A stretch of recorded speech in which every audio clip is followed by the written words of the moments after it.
आप सभी का पुनः स्वागत है लाइव स्टडी लाइफ टाइम पर। आज हम बात करने जा रहे हैं बीए पार्ट थर्ड ईयर के विद्यार्थियों के लिए ज्योग्राफी का पेपर सेकंड, भारत का भूगोल।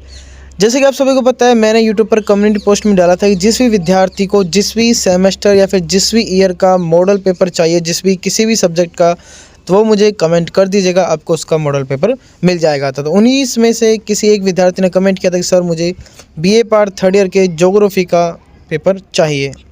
तो आज हम देखने जा रहे हैं बीए पार्ट थर्ड ईयर के ज्योग्राफी का पेपर सेकंड, भारत का भूगोल। इस पे मॉडल पेपर के अंदर आपको 3 तरह के प्रश्न देखने को मिलेंगे। पहले आपके लघुरात्मक प्रश्न, दूसरे आपके मोस्ट इम्पोर्टेंट निबंधात्मक प्रश्न, और तीसरे मैंने इसके अंदर आपके रखे हैं मानचित्र वाले टॉपिक्स, जो कि पिछले गत आपके 2019, 2020, 2021 और 22 में जो भी आपके टॉपिक पूछे गए हैं मानचित्र में भरने के लिए, वो सभी टॉपिक्स आपको यहाँ पर देखने को मिल जाएंगे और ये सभी इम्पोर्टेंट है। तो और पूरा जो आपके मॉडल पेपर है, पिछले 5 वर्ष के आधार पर जो प्रश्न आपके बार बार पूछे गए हैं तथा वह प्रश्न जो कि आपकी आगामी परीक्षा 2024 के लिए महत्वपूर्ण है, उन सभी को मद्देनज़र रखते हुए आपका ये मॉडल पेपर बनाया गया है। इसके अंदर जितने भी प्रश्न हैं, खास तौर पे निबंधात्मक प्रश्न, वो आपकी आगामी परीक्षा के लिए मोस्ट इम्पोर्टेंट है। अगर कोई विद्यार्थी, जो कि ये टोटल प्रश्न 10 रहने वाले हैं, इस पर ये निबंधात्मक प्रश्न 10 अगर कोई विद्यार्थी याद कर जाता है, उसके अलावा उसने कुछ भी याद नहीं किया, तो आप आसानी से पास हो जाएंगे, चिंता न करें। बस आपको ये सभी 10 प्रश्न निबंधात्मक याद करके जाने हैं, इन्हीं में से आपको सारे प्रश्न देखने को मिल जाएंगे। तो चलिए शुरू करते हैं बिना किसी देरी के।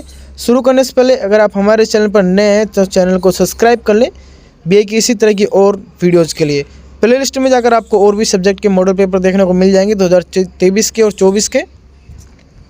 साथ ही में जो विद्यार्थी ज्योग्राफी के हैं और बीए पार्ट थर्ड ईयर में हैं, उनके लिए पर्सनल ज्योग्राफी की फाइल एक सीट बाय डिटेल से बनाई हुई है और वो भी बहुत अच्छे तरीके से समझाया गया है। उसकी प्लेलिस्ट भी जाकर आपको यूट्यूब चैनल पर प्लेलिस्ट में जाइए, वहाँ पर आपको मिल जाएगी BA part third year geography file detail से एक शीट बनाई हुई है, तो साथ में पीडीएफ भी आपको मिल जाएगी। तो ज्योग्राफी की फाइल के लिए भी आपको उसमें देखने को मिल जाएगी। साथ ही में जो विद्यार्थी बीए पार्ट थर्ड ईयर के, सेकेंड ईयर, फर्स्ट ईयर के ज्योग्राफी के संबंधित फाइल, प्रैक्टिकल तथा मोस्ट क्वेश्चन प्रैक्टिकल से संबंधित जो आपकी आगामी परीक्षा में आ सकते हैं, उन सभी की वीडियोज़ भी आपको हमारे चैनल पर देखने को मिल जाएगी। तो प्लेलिस्ट में जाकर आप देख सकते हैं, वहाँ पर आपके लिए सभी चीज़ें उपलब्ध। देखिए, सबसे पहले देख लेते हैं हम लघुरात्मक प्रश्न, जिसमें पहला प्रश्न आता है आपका भारतीय मानसून की उत्पत्ति संबंधी नवीन अवधारणाओं पर वर्णन कीजिए। अच्छा प्रश्न है।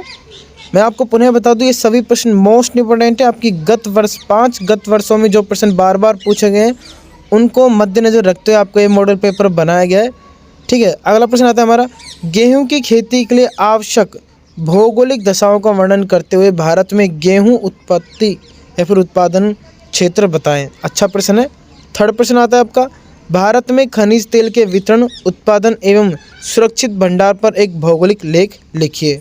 ये प्रश्न भी अच्छा है। एक बार आपको मैं पेपर शुरू करने से पहले बता दूं, लघुरात्मक प्रश्न तो इसके अंदर मोस्ट इंपोर्टेंट है, लेकिन जो मोस्ट इंपोर्टेंट, जो हमारे इस मॉडल पेपर की नींव में जो आधार है, वो है आपके निबंधात्मक प्रश्न। ये आपको 100% याद करके जाना है। अगर ये प्रश्न भी, सिर्फ आप ये प्रश्न भी याद कर लेते हैं, तो आप आसानी से पास हो जाएंगे। तो इस मॉडल पेपर के अंदर हमारे जो मोस्ट इंपोर्टेंट है, वो है आपके निबंधात्मक प्रश्न। लेकिन लघुरात्मक प्रश्न भी क्या है, बाई चांस ये होता है कि लघुरात्मक प्रश्न आपको डिट्टो देखने को नहीं मिले, इनमें से 2-3 ही प्रश्न मिले, लेकिन निबंधात्मक प्रश्न आपको डिट्टो और बहुत सारे उसी में से प्रश्न देखने को मिल जाएंगे। अगला प्रश्न देखते हैं, लौह इस्पात उद्योग के स्थानीयकरण कारकों के विवेचना कीजिए तथा भारत में इसके वितरण को बताएं। देखिए, आप सबको बता दूं, जहाँ से भी आप पढ़ते हैं वहाँ पर इन सभी प्रश्नों का आपको टिक लगा लेना है। नेक्स्ट प्रश्न आता है हमारा, भारत में सीमेंट उद्योग पर एक लेख लिखिए। देखिए, आपके सूती वस्त्र उद्योगों से एक प्रश्न आपका बनता है, या तो सूती वस्त्र उद्योग या सीमेंट उद्योग या फिर लोहे इस्पात उद्योग।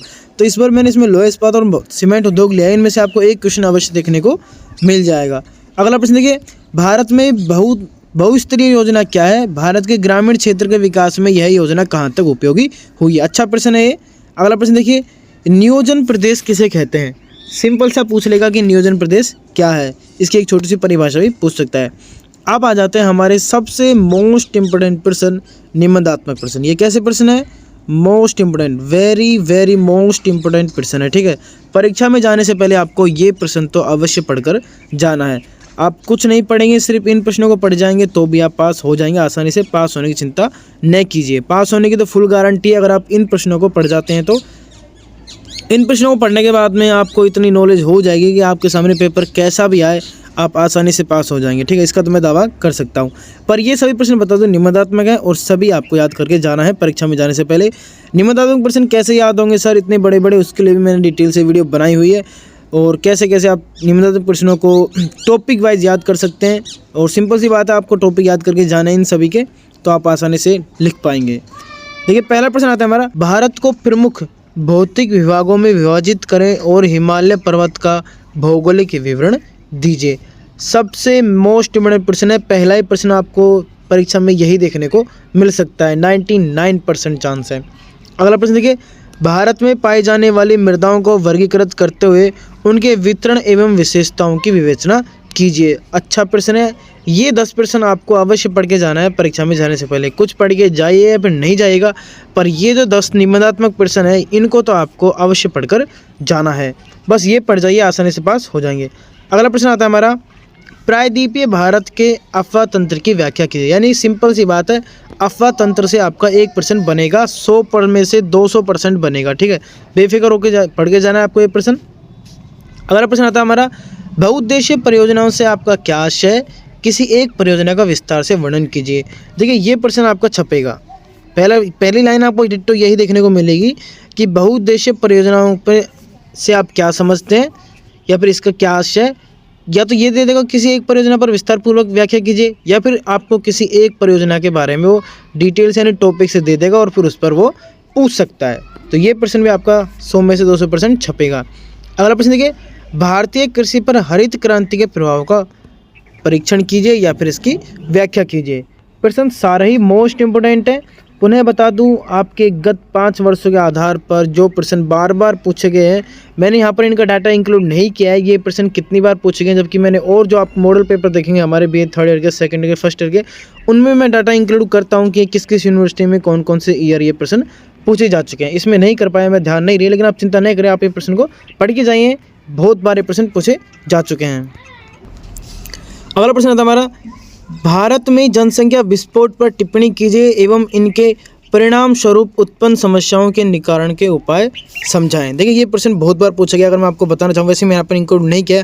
ये प्रश्न मत्स्य में 2018 में पूछा गया था, राजस्थान यूनिवर्सिटी के अंदर 2017, ब्रज के अंदर 2019, शेखावाटी में 2019 के अंदर पूछा गया, राजस्थान नॉन कॉलेज के अंदर 2019 में प्रश्न पूछा जा चुका है, और राजस्थान में रेगुलर में 2021 और 2018 और 2018 में भी प्रश्न पूछा जा चुका है।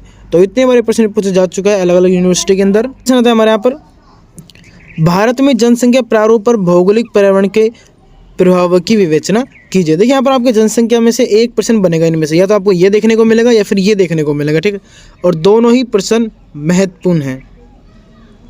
अगला प्रश्न देखिए, नगरीकरण पर संक्षिप्त टिप्पणी लिखिए। अच्छा प्रश्न है, राजस्थान यूनिवर्सिटी में 2019 में पूछा गया, ब्रज के अंदर 2020 के अंदर, राजस्थान नॉन कॉलेज के अंदर 2017 में पूछा गया था, शेखावाटी में 2021 के अंदर प्रश्न पूछा जा चुका है। लघुरात्मक बनने के अधिक चांसेस इस प्रश्न के, और निबंधात्मक में ये प्रश्न बन सकता है, मोस्ट इंपोर्टेंट है। अगला प्रश्न देखिए, भारत में नदियों को जोड़ने की समस्या और संभावनाओं पर एक लेख लिखिए। अच्छा प्रश्न है, मोस्ट इंपोर्टेंट है। शेखावाटी में 2020 के अंदर पूछा गया था, 2018 में प्रश्न पूछा गया है, नवा वाला आपका, ठीक है, नदियों को जोड़ने वाले वाला। और राजस्थान में 2018 के अंदर, मत्स्य में 2021, ब्रज के अंदर 2020, राजस्थान रेगुलर में 2017 में पूछा गया था, ब्रज के अंदर दोबारा 2018 में पूछा गया है प्रश्न, शेखावाटी में भी 2019 में पूछा गया है, फिर से राजस्थान में 2020 में, 2018, शेखावाटी 2018 में पूछा गया है, और मत्स्य 2020 और 18 में प्रश्न पूछा गया है घुमा फिरा कर। इस प्रश्नों को आपको लैंग्वेज अलग अलग, हाँ एक बात मैं आपसे कहना भूल गया, इन प्रश्नों की लैंग्वेज आपको देखने को अलग मिल सकती है, लेकिन आपको जो टॉपिक के बारे में प्रश्न पूछेगा वो आपको यही देखने को मिलेंगे। अगर इसी प्रश्न को पूछा है तो ये पूछ सकता है कि जैसे यहाँ पर है आपका, भारत में नदियों को जोड़ने की समस्या और संभावनाओं पर लेख लिखिए। इस प्रश्न को आपसे पूछ सकता है, नदियों को जोड़ने संबंधी विचार की संभावनाएं, लाभ एवं इसके जुड़ी पर्यावरणीय चिंतनों पर प्रकाश डालिए। पर्यावरण शब्द का प्रयोग भी इसके अंदर इंक्लूड कर सकता है। मत्स्य 2021 के अंदर इस प्रकार से पूछा जा चुका है। इसी प्रश्न को इस प्रकार भी पूछ सकता है, भारत में राष्ट्रीय ग्रिड के अंतर्गत नदियों के प्रस्तावित जोड़ की समस्याओं व संभावनाओं की समीक्षा कीजिए। इस प्रकार से प्रश्न पूछा गया था, ध्यान रखना है। अगला प्रश्न देखिए, भारत में विभिन्न यातायात साधनों के बारे में बताएं तथा भारत में रेल यातायात व सड़क परिवहन पर संक्षिप्त टिप्पणी लिखिए। ये आपके यातायात वाले टॉपिक्स यानी परिवहन जो विकास है उसमें से एक प्रश्न बन सकता है और संभावना इसी की अधिक प्रश्न बनने की संभावनाएं हैं। इसी प्रश्न को आपको पूछ सकता है घुमा फिराकर, जैसे मैंने यहाँ पर लिखा है आपको भारत में विभिन्न यातायात साधनों के बारे में बताएं तथा भारत में रेल यातायात सड़क परिवहन इन दोनों में से या तो किसी एक पर पूछ लेगा, ठीक है, या फिर सिंपल पूछ सकता है भारत रेल पर यातायात के प्रभाव बताएं या फिर इसके महत्व को समझाएं। सड़क परिवहन के महत्व को पूछ सकता है, सिंपल पूछ सकता है भारत में रेल यातायात पर संक्षिप्त टिप्पणी लिखिए। ऐसे भी पूछ सकता है भारत में सड़क परिवहन के विकास पर विस्तृत लेख लिखिए। बात करते हैं ये प्रश्न कब कब पूछा गया। देखिए शेखावाटी में 2018 के अंदर, 2020 के अंदर, 2019 के अंदर ये प्रश्न पूछा जा चुका है और 2021 में प्रश्न पूछा जा चुका है। बात करूँ राजस्थान यूनिवर्सिटी की तो 2021 के अंदर, 20 के अंदर, 18 के अंदर तो सड़क परिवहन पूछा था। और बात करते हैं राजस्थान नॉन कॉलेज के अंदर यह रेल परिवहन को पूछा था इसी आपके टॉपिक में से, ठीक है। और बात करते हैं आपके ब्रज यूनिवर्सिटी की, तो ब्रज यूनिवर्सिटी के अंदर 2019 में रेल यातायात के ऊपर ये प्रश्न पूछा जा चुका है। तो अच्छा प्रश्न है, मोस्ट इम्पोर्टेंट प्रश्न है, ठीक है। सभी को टिक लगा लीजिएगा। ये 10 प्रश्न ऐसे हैं जो कि आपको पढ़ के जाने हैं अवश्य परीक्षा में जाने से पहले। अब ये वो प्रश्न है जो कि आपका एक मानचित्र भरने का ऑप्शन आता है। भारत आपको दिए गए भारत के मानचित्र पर निम्न स्थिति को दर्शाना है। देखिए ये कोई फिक्स नहीं होते, ठीक है, ये आपको अलग देखने को मिल सकते हैं। ये मैंने यहाँ पर वो डाटा इंक्लूड किया है, ये जो भी स्थान यहाँ पर लिख रहे हैं आपको, ये आपके 2019 के अंदर, 2020, 21, 22 यानी मत्स्य यूनिवर्सिटी के अंदर 2019, 21 और 22 के अंदर जो पूछे गए थे वो यहाँ पर इंक्लूड है। आपके वूलर झील है, नाथ द्वार है, कृष्ण डेल्टा है। संभावना है कि इनमें से आपको 2-3 देखने को मिलेंगे। आपसे 5 टॉपिक वो भरवाएगा, 5 स्थान वो भरवाएगा। संभावना अगर आपको 3 भी मिल जाते हैं इनमें से तो बहुत अच्छी बात है। क्या है कि ये नंबर आपके कहीं कटते नहीं है। जैसे कि आपको पता है निम्नदात्मक प्रश्न लिखते हैं तो उसमें लेख का भी प्रभाव पड़ता है और आपके जितने बड़े आप लिखते हैं उत्तर उसका प्रभाव पड़ता है। यहाँ पर आप कुछ नहीं करना, बस आपको स्थान भरना है और आपके नंबर फिक्स हैं। जैसे कृष्ण डेल्टा है, देहरादून है, दामोदर घाटी है और आपका मालबार तटीय क्षेत्र है, द्वारिका है, पणजी है, पाक जलडमरू मध्य है, श्रीनगर है, सुल्तानपुर पक्षी विहार अभ्यारण्य है, नुब्रा घाटी है, गोविंद सागर झील है, गुरु शिखर चोटी है, पंचपदरा जो आपकी लवणी झील है वो है, बोकारो है, कांजीरंगा नेशनल पार्क है और कंचनजंगा। ये आपके कुछ मोस्ट इम्पोर्टेंट जो स्थान थे जो कि गत वर्षों में पूछे गए थे वो हो गए। इनको आप देख लीजिएगा एक बार परीक्षा में जाने से पहले। और ये प्रश्न जो आपके मोस्ट इम्पोर्टेंट निम्नात्मक और साथ ही में आप आ जाते हैं आपके लघुरात्मक प्रश्न जिनमें से भी आपको देखने को मिल सकते हैं। तो ये आपका था ज्योग्राफी का मॉडल पेपर सेकंड। बहुत जल्द मॉडल पेपर फर्स्ट भी आ जाएगा। साथ ही में जो भी आपने कमेंट करिए, आप इस वीडियो के एंड में भी लास्ट में कमेंट कर सकते हैं अगर आप किसी और सब्जेक्ट का मॉडल पेपर चाहते हैं तो।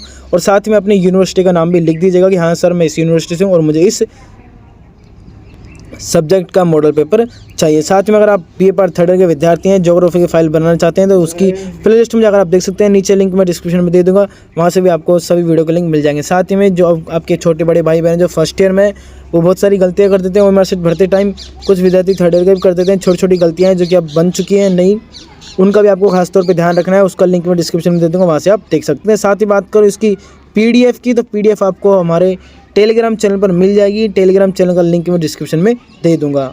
ठीक है, मिलते हैं नेक्स्ट वीडियो में, तब तक के लिए धन्यवाद।